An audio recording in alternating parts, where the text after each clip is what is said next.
صلو علی الحبیب صلی اللہ تعالی علی محمد۔ یاد رہے مدنی چینل پر ٹیلی کاسٹ کیے جانے والے سلسلے مختلف مواقع کے مناظر اور آواز کی مکسنگ کے ساتھ پیش کیے جاتے ہیں۔ صلو علی الحبیب صلی اللہ تعالی علی محمد۔ نیت المؤمن خیر من عملہ، مسلمان کی نیت اس کے عمل سے بہتر ہے۔ اللہ عز و جل کی رضا پانے اور ثواب کمانے کی غرض سے سلسلہ دیکھنے سے پہلے اچھی اچھی نیتیں فرما لیجئے۔ اللہ کی رضا کی خاطر علم دین حاصل کروں گا، سیکھ کر دوسروں تک نیکی کی دعوت پہنچاؤں گا، خاص خاص باتیں لکھوں گا، اول تا آخر دیکھوں گا۔ صلو علی الحبیب صلی اللہ تعالی علی محمد۔ میں مبلغ بنوں سنتوں کا، خوب چرچا کروں سنتوں کا، ہو کرم بہر خاک مدینہ۔ الحمدللہ رب العالمین، والصلاة والسلام على سید الانبیاء والمرسلین، اما بعد فاعوذ باللہ من الشیطان الرجیم، بسم اللہ الرحمن الرحیم۔ الصلاة والسلام علیک یا رسول اللہ، وعلى آلك وصحابك يا حبيب الله، الصلاة والسلام عليك يا نبي الله، وعلى آلك وصحابك يا نور الله۔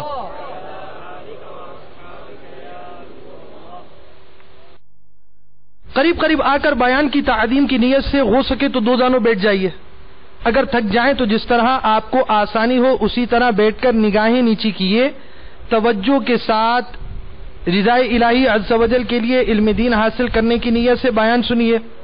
کہ لاپرواہی کے ساتھ ادھر ادھر دیکھتے ہوئے، زمین پر انگلی سے کھیلتے ہوئے، لباس، بدن یا بالوں وغیرہ کو سہلاتے ہوئے سننے سے اس کی برکتیں زائل ہونے کا اندیشہ ہے۔ اللہ کے محبوب دانا غیوب منزہ عن العیوب صلی اللہ تعالی علیہ وآلہ وسلم نے فرمایا، جس نے قرآن پڑھا، رب تعالی کی حمد کی اور نبی پر درود پڑھا، نیز اپنے رب سے مغفرت طلب کی، تو اس نے بھلائی کو اپنی جگہ سے تلاش کر لیا۔ صلو علی الحبیب صلی اللہ تعالی علی محمد۔ اس سے پہلے کہ بیان کا باقاعدہ آغاز ہو، اللہ عز و جل کی رضا پانے اور ثواب کمانے کے لیے آئیے مزید اچھی اچھی نیتیں کر لیتے ہیں۔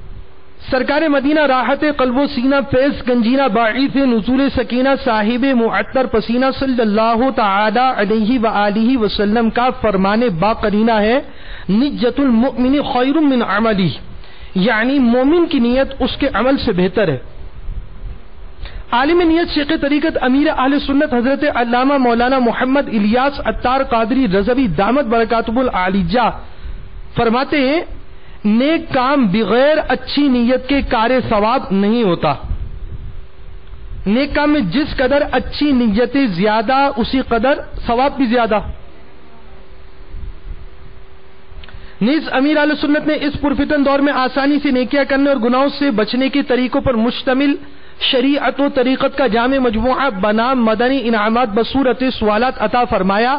ان میں سب سے پہلا مدنی انعام نیت ہی کا عطا فرمایا۔ آئیے ہم بھی نیتیں کر لیتے ہیں، مدنی چینل کے ناظرین بھی حسب حال نیتیں کر سکتے ہیں۔ اللہ عز و جل کی رضا پانے اور ثواب کمانے کے لیے اچھی اچھی نیتیں کرتا ہوں، اول تا آخر بیان میں شریک رہوں گا، موبائل فون بند رکھوں گا، نہ فون ریسیو کروں گا، نہ کسی کو فون کروں گا، نہ ایس ایم ایس کروں گا، نہ کسی کا میسج پڑھوں گا۔ بلا وجہ کپڑے، بدن، سر یا داڑھی وغیرہ کے بال سہلانے، دریوں کے داغے نوچنے، انگلیوں سے فرش پر کھیلنے، ادھر ادھر دیکھنے، باتیں کرنے، ٹیک لگانے، پردے میں پردہ نہ ہونے کی صورت میں گھٹنے کھڑے کر کر دوسروں کے لیے بد نگاہی کا باعث بننے، گھٹنوں میں سر رکھنے، دوسروں کو اشارے کرنے، اٹھ کر چل پڑنے وغیرہ سے بچتے ہوئے علم دین کی تعظیم کی خاطر جہاں تک ہو سکا دو زانوں بیٹھ کر علم دین سمجھنے کے لیے نگاہیں نیچی کیے خوب کان لگا کر سنوں گا. صلو علی الحبیب اذکر اللہ توبو الی اللہ وغیرہ سن کر ثواب کمانے اور صدا لگانے والے کی دل جوئی کے لیے نمایاں آواز سے جواب دوں گا. ضرورتاً سمٹ سرک کر دوسروں کے لیے جگہ کشادہ کروں گا. دھکا وغیرہ لگا تو صبر کروں گا. گھورنے جھڑکنے الجھنے سے بچوں گا. حسب موقع عز وجل صلی اللہ علیہ وسلم رضی اللہ عنہ اور رحمت اللہ تعالی علیہ پڑھوں گا. خاص خاص باتیں لکھ لوں گا. اجتماع کے بعد خود آگے بڑھ کر سلام مصافحہ اور انفرادی کوشش کروں گا. بنیت ادائے سنت بات کرتے ہوئے مسکراتا رہوں گا. مزید اپنے لیے بھی نیتیں کر لیتا ہوں. بخاری شریف حدیث 4361 میں وارد اس فرمان مصطفیٰ صلی اللہ تعالی علیہ وآلہ وسلم بلغوا عنی ولو آیا، یعنی پہنچا دو میری طرف سے اگرچہ ایک ہی آیت ہو، میں دیے ہوئے حکم کی پیروی کروں گا. اعلاء کلمت الحق، یعنی اللہ کا کلمہ بلند کروں گا. نیکی کا حکم کروں گا، برائی سے منع کروں گا. موقع کی مناسبت سے صلو علی الحبیب اذکر اللہ توبو الی اللہ وغیرہ کہوں گا. عربی، انگریزی اور مشکل الفاظ و اشعار بولتے وقت دل کے اخلاص پر توجہ رکھوں گا، یعنی اپنی علمیت کی دھاک بٹھانی مقصود ہوئی یا حب جا وغیرہ کا ابھار ہوا تو بولنے سے بچوں گا. نظر کی حفاظت کی عادت بنانے کی خاطر بیان کرتے، بات چیت کرنے، چلنے پھرنے یا ایسے ہی بیٹھے ہوئے بھی حتی الامکان نگاہیں نیچی رکھوں گا. خشوع نفاق، یعنی اعضاء تو میں تو خشوع مگر دل عاجزی سے خالی ہو سے بچوں گا. مدنی قافلے، مدنی انعامات، مدرسۃ المدینہ نیز علاقہ دورہ برائے نیکی کی دعوت کی رغبت دلاؤں گا. کہا لگانے اور لگوانے سے بچوں گا. فالتو جملے اور غیر ضروری الفاظ سے پرہیز کروں گا. غلطی کی صحیح نشاندہی پر فوراً ازالہ کر لوں گا. صلو علی الحبیب صلی اللہ تعالی علی محمد. ہم اللہ عز و جل کے عاجز بندے اور اس کے پیارے حبیب صلی اللہ تعالی علیہ وآلہ وسلم کے ادنا غلام ہیں.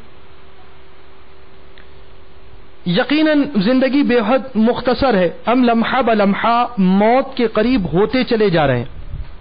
ان قریب ہمیں اندھیری قبر میں اتار دیا جائے گا. نجات تمام جہانوں کے پالنے والے اللہ رب العالمین عز و جل کی اطاعت اور مؤمنین پر رحم و کرم فرمانے والے رسول کریم رؤوف الرحیم صلی اللہ تعالی علیہ وآلہ وسلم کی سنتوں کی اتباع میں ہے. 4 مدنی پھول ایسے ہیں کہ انہیں سیکھ کر ان پر عمل کر کر نیز انفرادی کوشش کے ذریعے دوسروں کو اس کا عامل بنانے کی کوشش کرتے رہیے. انشاء اللہ عز و جل بطفیل مصطفیٰ صلی اللہ علیہ وسلم اس کی برکت سے پابند سنت بننے، گناہوں سے نفرت کرنے اور ایمان کی حفاظت کے لیے کڑنے کا ذہن بنے گا. نمبر 1 ارکان اسلام، نمبر 2 اتباع سنت، نمبر 3 حسن اخلاق، نمبر 4 نیکی کی دعوت. صلو علی الحبیب صلی اللہ تعالی علی محمد. میٹھے میٹھے اور پیارے پیارے اسلامی بھائیوں اور مدنی چینل کے ناظرین، اللہ رب العالمین کا ارشاد عظیم پارہ 2 سورۃ البقرہ جو کہ قرآن مجید فرقان حمید کی ترتیب یعنی سیکوینس کے اعتبار سے سورت نمبر 2 ہے، آیت 222.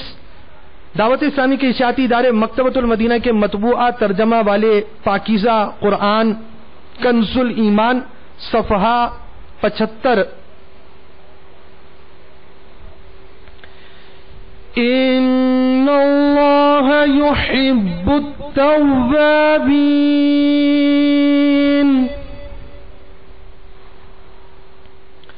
يحب التوابين ويحب المتطهرين. ترجمہ کنز الایمان، بے شک اللہ پسند رکھتا ہے بہت توبہ کرنے والوں کو اور پسند رکھتا ہے ستھروں کو. امام غزالی علیہ رحمت اللہ العالی اپنی حیات کے آخری زمانے کے اندر رب تبارک و تعالی کی عبادت میں مشغول ہوئے، گوشہ نشینی اختیار کی اور امت کی قلوب کی، امت کے باطن کی اصلاح کے مدنی پھولوں کو مرتب فرمایا، اور اپنی حیات طیبہ کی آخری تصنیف منہاج العابدین تحریر فرمائی، اور امت کو ایک عظیم تحفہ عطا فرمایا۔ آپ کی اس کتاب کا موضوع ہے، وہ ہے کامل عبادت۔ عبادت کامل کیسے ہو؟ تو آپ نے سب سے پہلا باب لکھا، علم دین کے بغیر عبادت کا کمال حاصل نہیں ہو سکتا، اور علم دین میں اللہ تعالیٰ کی معرفت کے بغیر، اللہ تعالیٰ کی عظمت دل میں بیٹھے بغیر بندہ اللہ کی عبادت کی طرف راغب نہیں ہو سکتا۔ پھر آپ نے بیان کیا کہ توبہ کے بغیر بندہ کا دل رب تعالی کی اطاعت کی طرف مائل نہیں ہو سکتا۔ پھر آگے آپ نے عبادت میں آنے والی رکاوٹیں، عبادت کی طرف سے توجہ ہٹانے والی چیزیں، عبادت پر مستقیم یعنی استقامت کے ساتھ عبادت کرنے کے لیے کیا کیا چیزوں کی ضرورت ہے، پھر استقامت کے ساتھ عبادت کرنے کے بعد ریا اور عجب سے بچنے کے لیے کیا ذرائع ہیں، اور عبادت کس طرح کامل ہوتی ہے، یہ ساری بات آپ نے بیان فرمائی۔ عبادت کے لیے توبہ اس قدر اہم ہے، اس کی کیا وجوہات ہیں؟ امام غزالی رحمۃ اللہ تعالی علیہ فرماتے ہیں اس کی دو وجوہات ہیں۔ یعنی ایک شخص ہم معاشرے کے اندر دیکھتے ہیں جو اللہ کی عبادت کیے جا رہا ہے، اللہ کی اطاعت کے کاموں میں مشغول ہے، اللہ تعالیٰ کی فرما برداری کرتا ہے، رب تبارک و تعالیٰ کی اطاعت میں مشغول ہو جاتا ہے، پیارے آقا مدینے والے مصطفیٰ صلی اللہ علیہ وسلم کی سنتوں کی اتباع میں مشغول ہے۔ دوسرا وہ فرد ہے جو اس سے دور ہے، گناہوں کے اندر وہ مصروف ہے، نیکیوں سے دور، نمازوں سے دور، رب کی اطاعت سے دور، عبادت سے دور، آخر دونوں کلمہ گو مسلمان اللہ تعالیٰ پر ایمان لانے والے پیارے آقا مدینے والے مصطفیٰ صلی اللہ علیہ وسلم کا کلمہ پڑھنے والے، تو دونوں میں فرق کیوں؟ اس کی ایک وجہ علم کی کمی، اللہ تعالیٰ کی ذات کی عظمت و ہیبت دل میں نہ ہونا ہے، اور دوسری وجہ بندے کا گناہوں پر دلیر ہونا ہے۔ یہ دلیری انسان کو رب تعالیٰ کی عبادت سے دور کرتے ہیں۔ مدنی چینل کے ناظرین غور کریں، اور ہمارے اس سحری اجتماع کے حاضرین، کیا ہمیں ایسے لوگ نہیں ملتے معاشرے کے اندر جو بولتے ہیں کوشش کرتے نماز نہیں پڑھی جاتی، کچھ دن پڑھتے نماز چھوٹ جاتی ہے، نماز پڑھتے استقامت نہیں ملتی، عبادت کا بہت ذہن ہوتا ہے، دل چاہتا ہے مگر قدم عبادت کے لیے اٹھ نہیں پاتے، دل میں خواہش ہوتی ہے رب تعالیٰ کی نافرمانی مت کروں، مگر پھر بھی نافرمانی سے بچ نہیں پاتا، گناہ ہو جاتے ہیں۔ تو عبادت کی طرف سب سے پہلی چیز علم ہے، اللہ تعالیٰ کی عظمت کا دل میں بیٹھنا ہے، اس کے بغیر بندہ رب تعالیٰ کی اطاعت کی طرف مائل ہو ہی نہیں سکتا، اور عبادت کامل اس وقت تک نہیں ہو سکتی جب تک عبادت کے ضروری مسائل نہ سیکھے۔ پھر عبادت کے لیے ضروری ہے کہ بندہ گناہوں سے توبہ کرے۔ امام غزالی رحمۃ اللہ تعالی علیہ فرماتے ہیں اس توبہ یعنی عبادت کے لیے مصروف ہونے کے لیے توبہ ضروری کیوں ہے؟ اس کی دو وجوہات ہیں۔ نمبر ایک، گناہوں کی نحوست کی وجہ سے دل سیاہ و سخت ہو جاتا ہے۔ روایتوں میں آتا ہے بندہ مومن گناہ کرتا ہے، دل پر ایک سیاہ نقطہ پڑ جاتا ہے، اب وہ گناہ بڑھتے جاتے ہیں، دل کی سیاہی، کالک، میل میں اضافہ ہوتا چلا جاتا ہے، یہاں تک کہ وہ وقت آتا ہے کہ دل سخت ہو جاتا ہے۔ اور دل سخت ہونے کی علامت کیا ہے؟ نصیحت کی بات کی دل قبول نہیں کرتا، ہدایت کی بات قبول نہیں کرتا، نیکی کی دعوت دی جائے قبول نہیں کرتا، برائی سے منع کیا جائے دل اس کی طرف راغب نہیں ہوتا، دل کا میلان برائی کی طرف، دل کا میلان نیکی چھوڑنے کی طرف، دل کا میلان مسجد سے دوری کی طرف، دل کا میلان گناہوں کی طرف، لذت کی طرف، اپنی دنیاوی آسائشات کے اندر شریعت مطالعہ کی پاسداری چھوڑ کر اپنی خواہشات کو تکمیل کرنے کی طرف. کیوں؟ گناہ کر کر کر کر کے اس دل کو ایسا سخت کر دیا کہ وہ رب تعالی کی عبادت کی لذت سے ہی محروم ہو گیا. یعنی اسے دیگر الفاظ میں یوں سمجھا جائے، دل ایک مقام ہے اور یہ وہ مقام ہے کہ عبادت کے لیے لذت کی جگہ بھی یہ ہے، اور گناہوں کے لیے سرور کا مقام بھی یہی ہے. اب ایک ہی جگہ گناہ کی گندگی ہو، اسی جگہ عبادت کا نور کیسے جمع ہوگا؟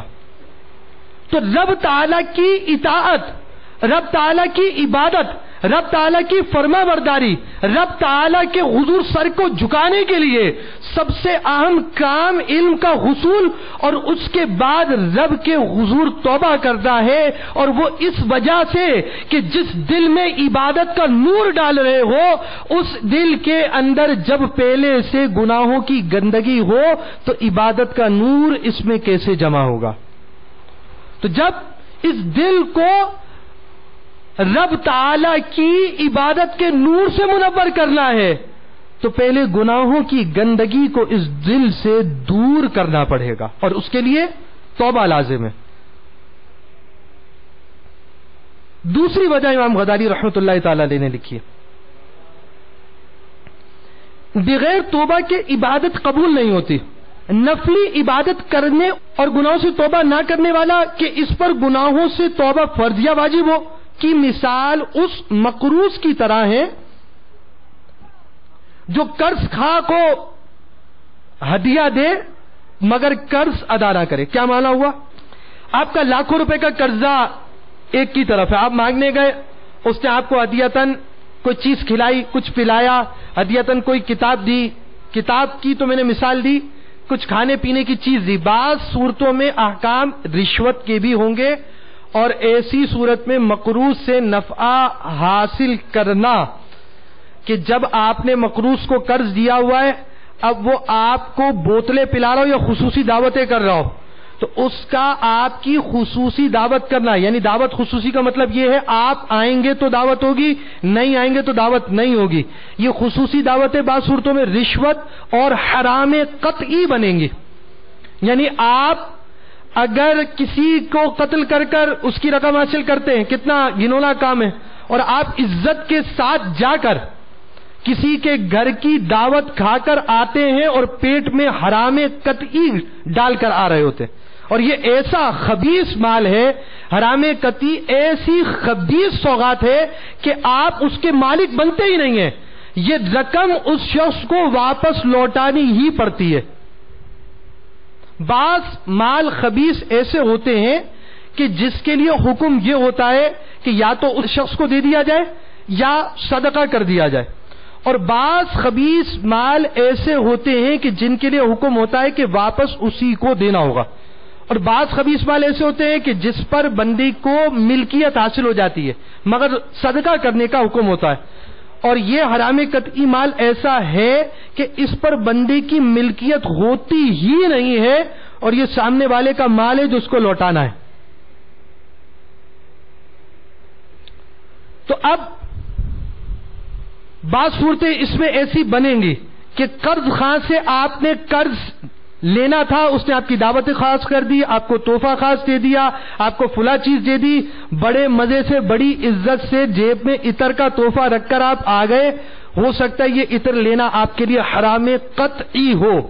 اس کے تفصیلی احکام جانیے، اور دعوتوں کے خصوصی احکام بھی شیخ طریقت امیر اہل سنت نے اپنی مایا ناز تصنیف فیضان سنت میں تحریر فرمائے ہیں، اس کا بھی مطالعہ کریں. تو قرض دار کو بھی ان چیزوں سے بچنا ہے، قرض خواہ کو، قرض دار کو، دونوں کو بچنا ہے.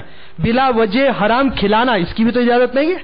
خیر، آپ گئے 1 لاکھ روپے لینے، اس نے 1 لاکھ روپے نہیں دیے، آپ کو شربت کی بوتل دے دی، تو آپ مطمئن نہیں ہوں گے. 1 لاکھ روپے لینے تھے، 10-20 روپے کی بوتل مجھ کو دے دی گئی.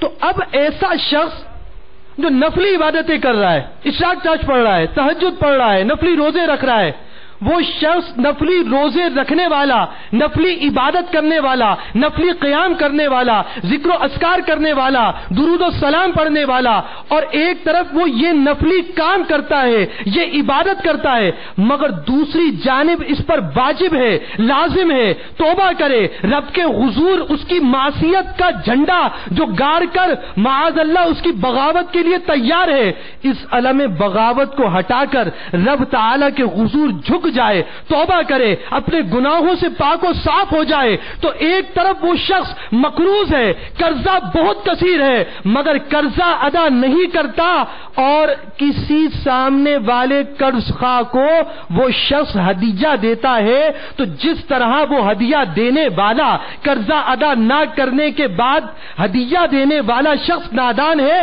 اس سے بڑھ کر وہ شخص نادان ہے جو رب کی نافرمانیاں کرے، معصیتیں کرے، گناہ کرے، دلیری کے ساتھ اس بغاوت پر ڈٹا رہے اور دوسری طرف چند نفلی کام کر لے، تو ایسا شخص اللہ تبارک و تعالی کے حضور عبادت نفلی کرے تو وہ کیوں کر قبول ہو۔ ایک بزرگ رحمت اللہ تعالی علیہ 30 برس تک اللہ رب العالمین کے حضور توبۃ النصوح کی التجا کرتے رہے، یا اللہ مجھے کامل توبہ عطا فرما، مجھے حقیقی توبہ عطا فرما۔ بزرگ تھے، 30 سال تک رب تعالی کے حضور یہ دعا کرتے رہے۔ ایک دن دل میں خیال آیا، بارگاہ الہی میں عرض کی، وہ بزرگ ہوتے ہیں، کبھی وہ رب تبارک و تعالی کے حضور اپنی باتیں بھی کرتے ہیں، کبھی وہ رب تبارک و تعالی سے کچھ اپنے تعلق کی بنا پر بھی عرض کرتے ہیں۔ ایک بار عرض کی، مولا میں تجھ سے 30 برس سے صرف ایک حاجت کی التجا کر رہا ہوں، مولا 30 سال ہو گئے کچھ بھی نہیں مانگا، 30 سال سے ایک چیز مانگ رہا ہوں، کیا؟ توبۃ النصوح دے دے، کامل توبہ دے دے، صرف ایک چیز مانگ رہا ہوں، 30 سال سے مانگے جا رہا ہوں، مولا تو دیتا ہی نہیں، میری حاجت پوری نہیں ہوتی۔ جب سوئے تو خواب میں ایک شخص کو دیکھا جو کہہ رہا تھا، تو اپنی 30 سالہ دعا پر تعجب کرتا ہے، یعنی تجھے یہ تعجب ہو رہا ہے کہ میں نے 30 سال مانگا مجھے نہیں دیا گیا۔ ارے شخص، تجھے یہ معلوم نہیں تو کتنی بڑی چیز کا مطالبہ کر رہا ہے، تو اس چیز کا مطالبہ کر رہا ہے کہ رب تعالی تجھے اپنا دوست بنا لے، کہ کامل توبہ کرنے والا وہ شخص ہوگا کہ جو رب تعالی کا دوست بن جائے۔ اتنی بڑی چیز مانگ رہا ہے، یہ تو 30 سال چھوٹی سی چیز ہے جو تو مانگ رہا ہے، تو اتنی بڑی اہمیت اس توبہ کی ہے۔ اور پھر اس آیت کو تلاوت کیا، ترجمہ کنز الایمان، بے شک اللہ پسند کرتا ہے بہت توبہ کرنے والوں کو اور پسند کرتا ہے ستھنوں کو۔ امام غزالی رحمت اللہ تعالی علیہ نے ارشاد فرمایا، توبہ میں تاخیر کرنا سخت نقصان دہ۔ اور حضرت علامہ شرف الدین نووی علیہ رحمت اللہ القوی کے نزدیک علی الفور ہاتھوں ہاتھ گناہ ہونے پر توبہ کرنا واجب ہے۔ امام غزالی فرماتے ہیں توبہ میں تاخیر کرنا سخت نقصان دہ، کیونکہ گناہ سے ابتداءً قساوت قلبی پیدا ہوتی، دل میں سختی پیدا ہوتی ہے، پھر رفتہ رفتہ انسان کفر اور گمراہی تک جا پہنچتا ہے۔ کیا تم ابلیس اور بلعم بن باعورہ کا واقعہ بھول گئے؟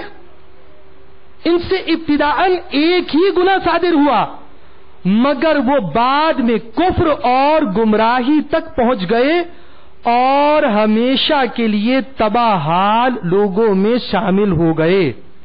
میٹھے میٹھے اسلامی بھائی اور مدنی چینل کے ناظرین، سب سے اہم چیز عبادت کے حوالے سے جو ہم نے یہاں سنی علم کے بعد، وہ انسان کا گناہوں سے بچنا ہے، اور گناہ سے بچنا توبۃ النصوح ایک عظیم چیز ہے۔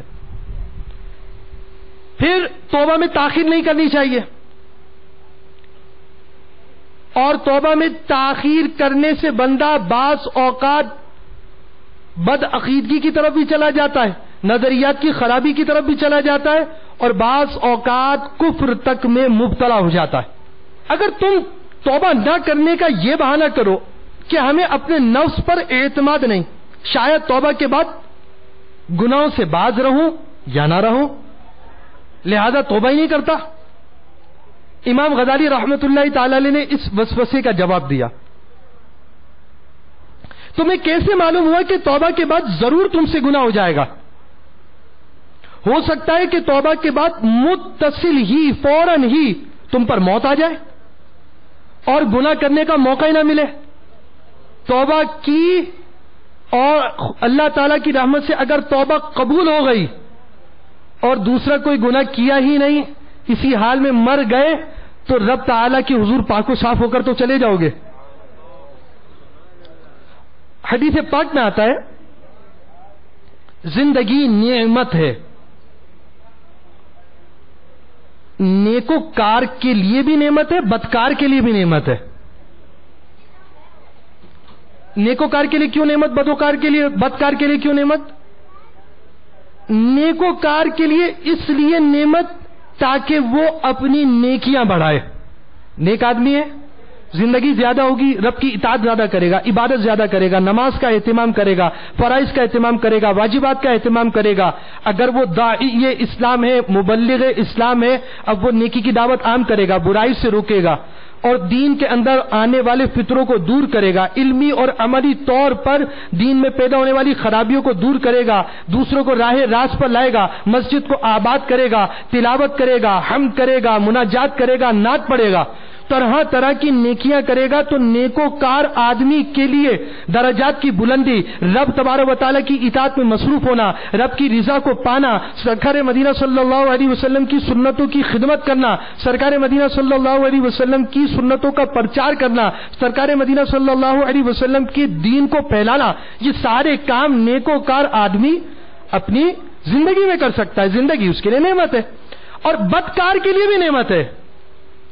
بدکار کے لیے اس لیے نعمت کہ شاید وہ توبہ کرے.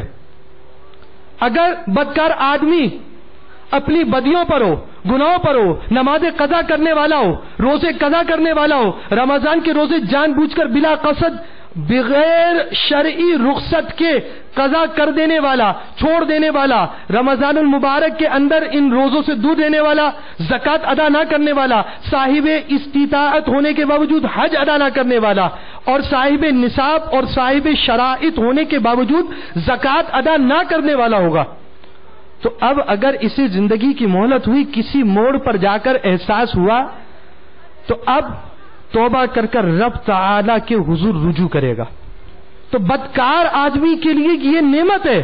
آج اجتماع میں آئے ہیں, بیٹھے ہیں, سانس لے رہے ہیں, مدنی چینل کے ناظرین دیکھ رہے ہیں, یہ آپ کا چند منٹ کا دیکھنا, یہ آپ کا چند منٹ کا بیان سننا, یہ آپ کا تھوڑی دیر کے لیے مدنی چینل پر آ جانا. کاش مکمل طور پر یہ مدنی چینل پر ہو اور گناہوں بھرے چینل سے دور رہا کریں اور نیکیوں میں اضافہ کیا کریں. دعوت اسلامی کی کیسی بات ہے کہ دعوت اسلامی نے دیکھا کہ امت گمراہ ہو رہی ہے, نیٹ کے ذریعے دعوت اسلامی نے نیٹ کی سروس کے ذریعے سنتوں کی خدمت عام کرنا شروع کر دی.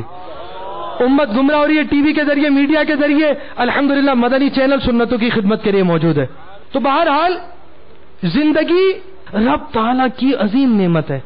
ان سانسوں کے ذریعے رب کو منایا جا سکتا ہے, ان سانسوں کے ذریعے رب کی تسبیح کی جا سکتی ہے, ان سانسوں کے ذریعے رب کی تکبیر کہی جا سکتی ہے, رب کی تحلیل کہی جا سکتی ہے. تکبیر, تحلیل, تسبیح, تحمید, اس کے ساتھ انہی سانسوں کے ذریعے سرکار مدینہ صلی اللہ علیہ وسلم کی مدح سرائی کی جا سکتی ہے, آپ کی ثنا خوانی ہو سکتی ہے, آپ کا ذکر خیر ہو سکتا ہے. اسی سانسوں کے ذریعے, اسی زندگی کے ذریعے رب کی اطاعت کے کام ہو سکتے ہیں. مسجدوں کی طرف قدم بڑھا جا سکتا ہے, مسجدوں کی تعمیر, مسجدوں کی توسیع, مسجدوں کو بنانا, مسجدوں کو آباد کرنا, مسجدوں میں آنا, نمازوں کا پڑھنا, مدنی قافلوں میں سفر کرنا, مدرسوں کا لگانا, جانا، مدرسوں میں شامل ہونا، قرآن مجید فرقان حمید صحیح انداز سے پڑھنا، اپنے اعمال کا احتساب کرنا، فکر مدینہ کرنا، اپنا رسالے کو پر کرنا، مدنی قافلوں کے ذریعے راہ خدا عز و جل کا مسافر بننا، اسی سانسوں کے ذریعے ہوگا. اور یہی سانسیں وہ ہیں کہ گناہوں پر رونے کے لیے،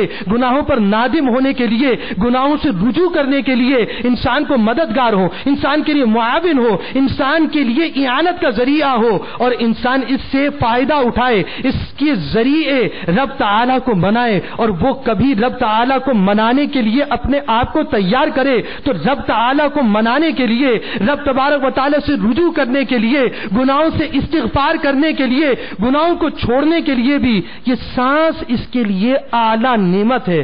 تو اس سانس کی نعمت کو سمجھ کر، گناہوں سے توبہ کر کر دل کو صاف کرے.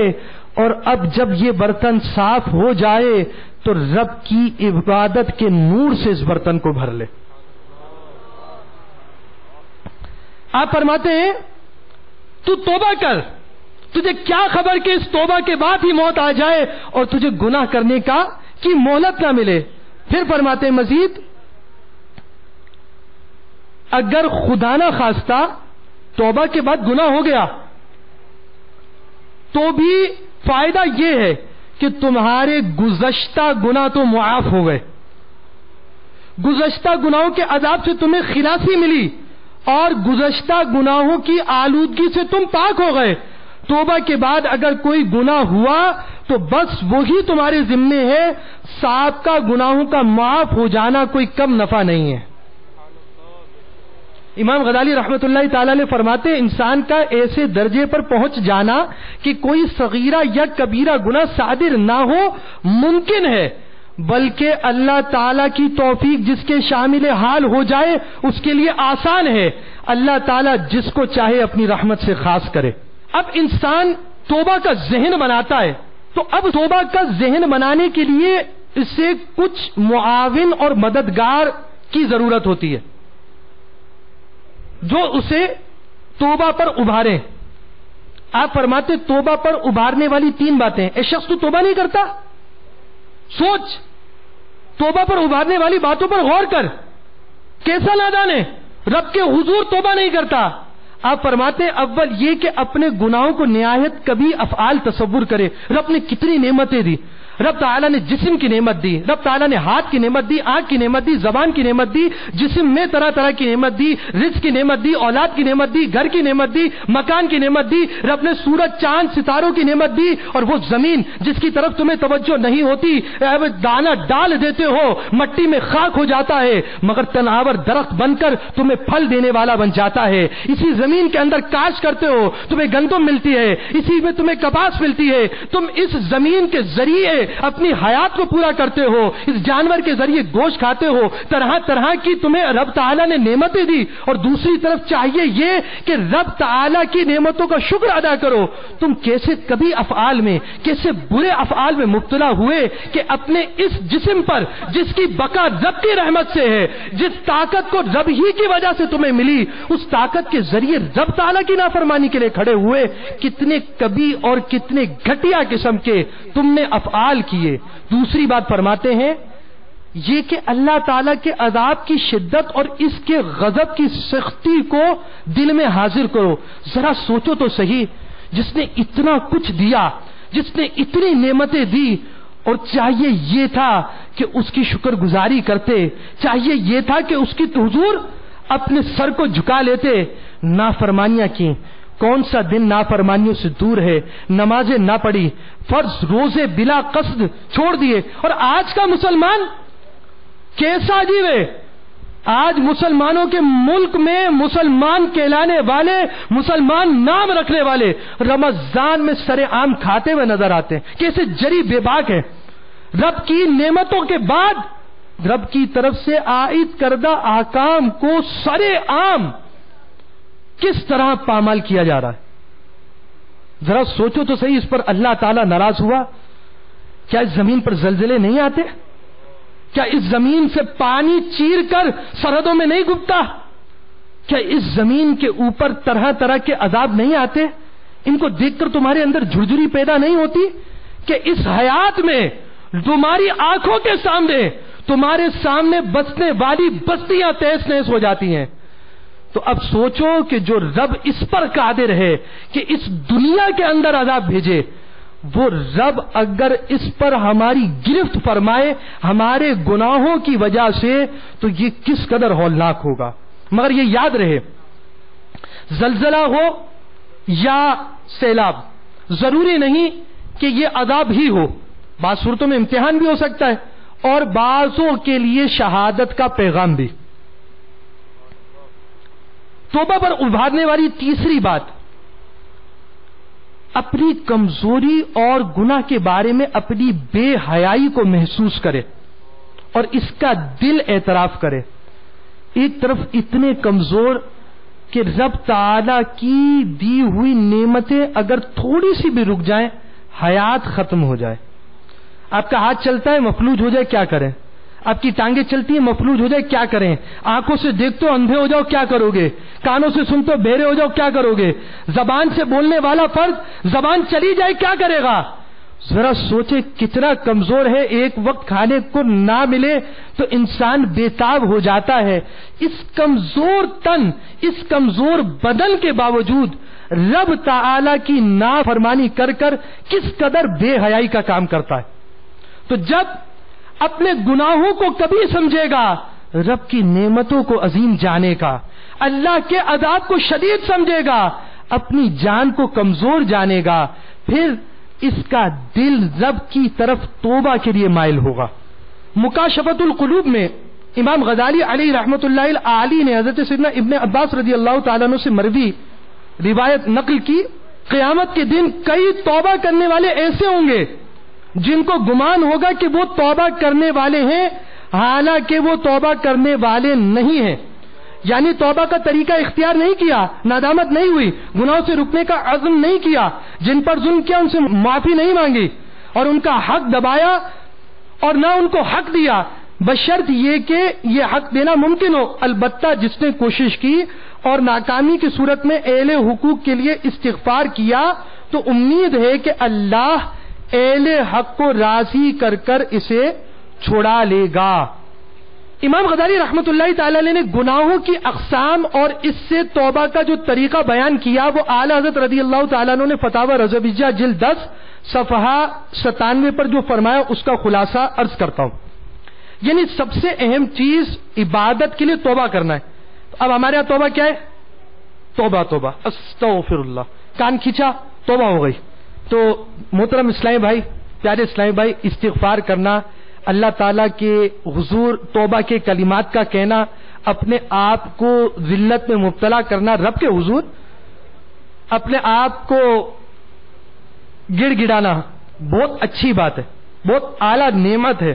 مگر یاد رہے امام غزالی رحمت اللہ تعالی علیہ فرماتے کبھی تیرا دل بے قرار ہوتا ہے، دنیا کے غم گھرے ہوئے ہیں، پریشانیاں ہیں، مصیبتیں، تو اب تو گھبراہٹ میں آہوزاری کرتا ہے، روتا ہے، اور اس رونے کو تو توبہ سمجھتا ہے، حالانکہ یہ تو تیرے دل کی بے چینی ہے اور یہ رونا ایک نفسیاتی رونا ہے.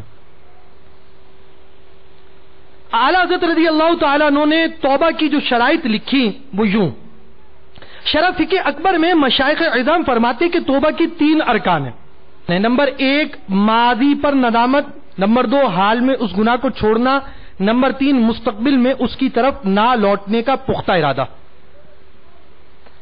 زمانے 3 طرح کے ہوتے ہیں، ماضی، حال، مستقبل.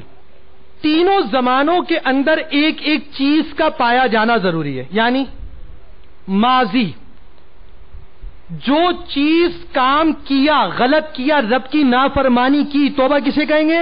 صرف استغفر اللہ کہا یہ توبہ نہیں ہے. ہمارے ہاں رائج بھی ہے دعوت اسلامی کے اجتماعات میں، توبو الی اللہ استغفر اللہ. تو یہ لفظ کہنا ہر صورت میں توبہ نہیں ہوگا. توبہ کے 3 شرائط ہیں. نمبر 1 ماضی پر ندامت، یعنی 3 زمانے، ایک ماضی، ایک حال، ایک مستقبل. ماضی کا جو زمانہ آیا، گزرا ہوا زمانے میں جو بندے نے جو کام کیا، جو غلط کام کیا، جو ناجائز فعل کیا، اس پر ندامت ہو، برا کیا، غلط کام تھا، دل میں احساس ہو واقعی یہ کام غلط تھا، نہیں کرنا تھا. اب حال یہ ہے، یعنی نماز قضا کی، بڑے گناہگار لوگ ہیں، نمازیں قضا کرتے ہیں، بڑا کچھ کرتے ہیں، بد دعا کیجئے ہم گناہوں کے دلدل سے باہر آ جائیں. یہ ندامت والی باتیں، ماضی پر ندامت، لیکن یہ توبہ نہیں ہوئی. کیوں؟ حال میں، موجودہ زمانے میں، پریزنٹ میں اس گناہ کا ترک، یعنی اب وہ شخص نمازیں پڑھنے والا بن چکا ہو. صرف یہ نہیں کہ میں نے بہت برا کیا اور موجودہ صورتحال یہ کہ اب بھی اسی گناہ پر ہے، تو یہ توبہ نہیں ہوگی. اور تیسری شرط، اگر نماز شروع کر دی ہے، جیسے مثلا رمضان میں ہوتا ہے،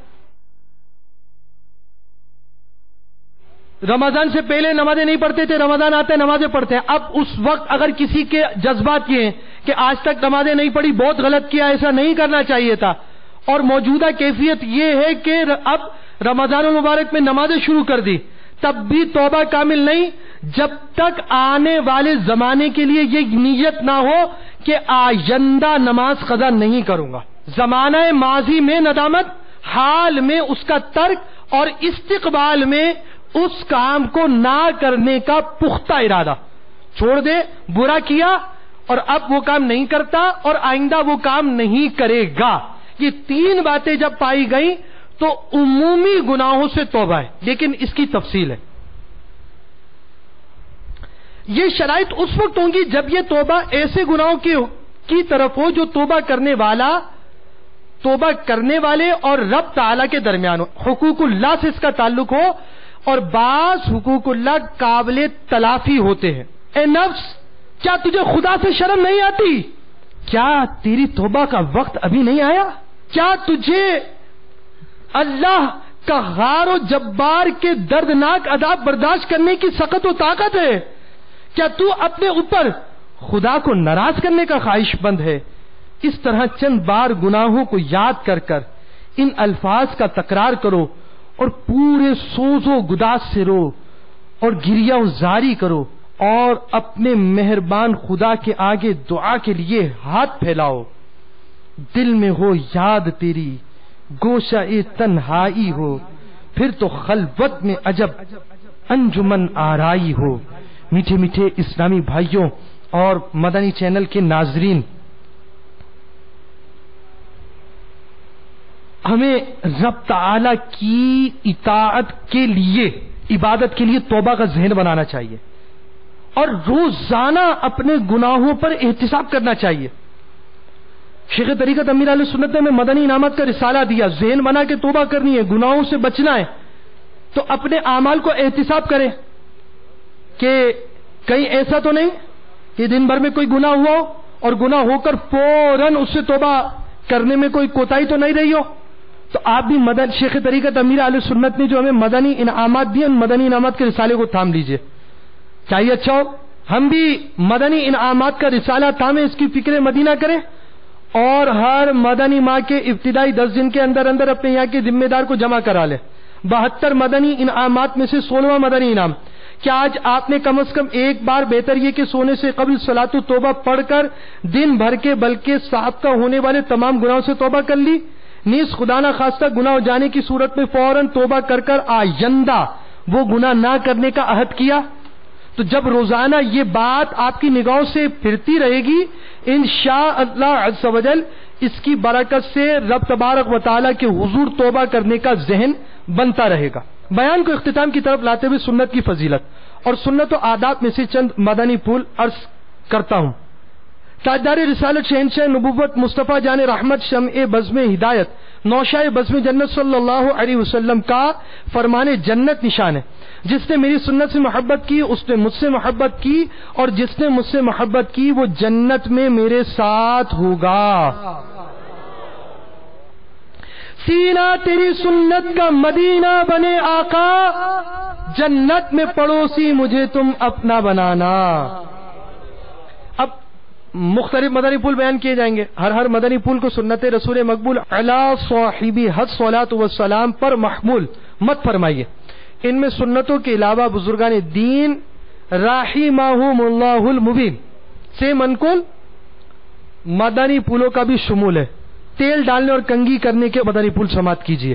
حضرت سیدنا انس رضی اللہ عنہ فرماتے ہیں کہ اللہ عز و جل کے محبوب دانا غیوب منزہ عن العیوب صلی اللہ علیہ وسلم سر اقدس میں اکثر تیل لگاتے اور داڑھی مبارک میں کنگھی کرتے تھے، اور اکثر سر مبارک پر کپڑا یعنی سربند شریف رکھتے تھے، یہاں تک کہ وہ کپڑا تیل سے تر ہو جاتا۔ معلوم ہوا سربند کا استعمال سنت ہے۔ اسلامی بھائیوں کو چاہیے کہ جب بھی سر میں تیل ڈالیں ایک چھوٹا سا کپڑا سر پر باندھ لیا کریں، اس طرح انشاءاللہ عز و جل ٹوپی اور امامہ شریف تیل کی آلودگی سے کافی حد تک محفوظ رہیں گے۔ الحمدللہ عز و جل امیر اہل سنت کا برسا برس سے بنیت سنت سربند استعمال کرنے کا معمول ہے۔ فرمان مصطفیٰ صلی اللہ علیہ وسلم جس کے بال ہوں وہ ان کا احترام کرے، یعنی انہیں دھوئے، تیل لگائے اور کنگھی کرے، سر اور داڑھی کے بال صابن وغیرہ سے دھونے کا معمول بنائے، اور جن کا معمول نہیں ہوتا ان کے بالوں میں اکثر بدبو ہو جاتی ہے، خود کو اگرچہ بدبو نہ آتی ہو مگر دوسروں کو آتی ہے، منہ، بالوں، بدن اور لباس وغیرہ سے بدبو آتی ہو، اس حال میں مسجد میں داخلہ حرام ہے کہ اس سے لوگوں اور فرشتوں کو ایذا ہوتی ہے۔ ہاں بدبو ہو مگر چھپی ہوئی ہو، جیسے بغل کی بدبو، تو اس میں حرج نہیں۔ حضرت سیدنا نافع رضی اللہ عنہ سے روایت ہے، حضرت سیدنا ابن عمر رضی اللہ عنہما دن میں 2 مرتبہ تیل لگاتے تھے۔ بالوں میں تیل کا بکثرت استعمال خصوصاً اہل علم حضرات کے لیے مفید ہے کہ اس سے سر میں خشکی نہیں ہوتی، دماغ تر اور حافظہ قوی ہوتا ہے۔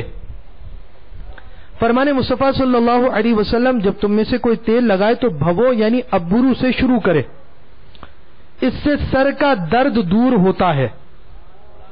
کنز العمال میں ہے ہمارے پیارے آقا مکی مدنی مصطفیٰ صلی اللہ علیہ وسلم جب تیل استعمال فرماتے تو پہلے اپنی الٹی ہتھیلی پر تیل ڈالتے، پھر پہلے دونوں ابرو پر، پھر دونوں آنکھوں پر اور پھر سر مبارک پر لگاتے۔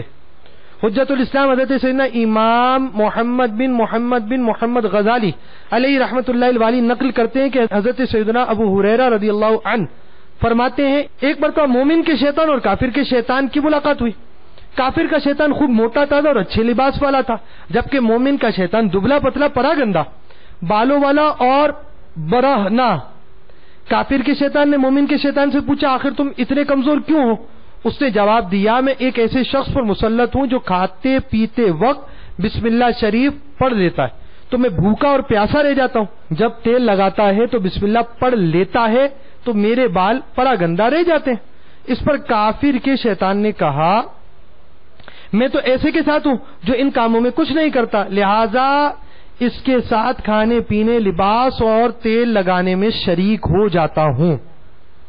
تیل ڈالنے سے قبل بسم اللہ پڑھے، الٹے ہاتھ کی ہتھیلی میں تھوڑا سا تیل ڈالے، آنکھوں کی ابروں پر تیل لگائے، پھر الٹے کے، اس کے بعد سیدھی آنکھ کی پلک پر، پھر الٹی پر۔ اب سر میں تیل ڈالے اور داڑھی کو تیل لگائے تو نیچے ہونٹ اور تھوڑی کے درمیانوں سے آغاز کرے۔ طرح طرح کی ہزاروں سنتیں سیکھنے کے لیے مکتبۃ المدینہ کی مطبوعہ کتب 312 صفحات پر مشتمل کتاب بہار شریعت حصہ 16 اور 120 صفحات کی کتاب سنت اور آداب حتیجتاً حاصل کیجیے، نیز 163 مدنی پھول۔ سنتوں کی تربیت کا ایک بہترین ذریعہ دعوت اسلامی کے مدنی قافلوں میں عاشقان رسول کے ساتھ سنتوں بھرا سفر بھی ہے۔ لوٹنے رحمتیں قافلے میں چلو، سیکھنے سنتیں قافلے میں چلو، ہوں گی حل مشکلیں قافلے میں چلو، ختم ہو شامتیں قافلے میں چلو۔ صلو علی الحبیب صلی اللہ تعالی علی محمد۔ میں مبلغ بنوں سنتوں کا،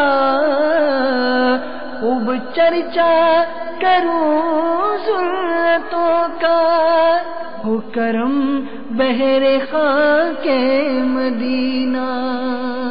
صلو علی الحبیب صلی اللہ تعالی علی محمد۔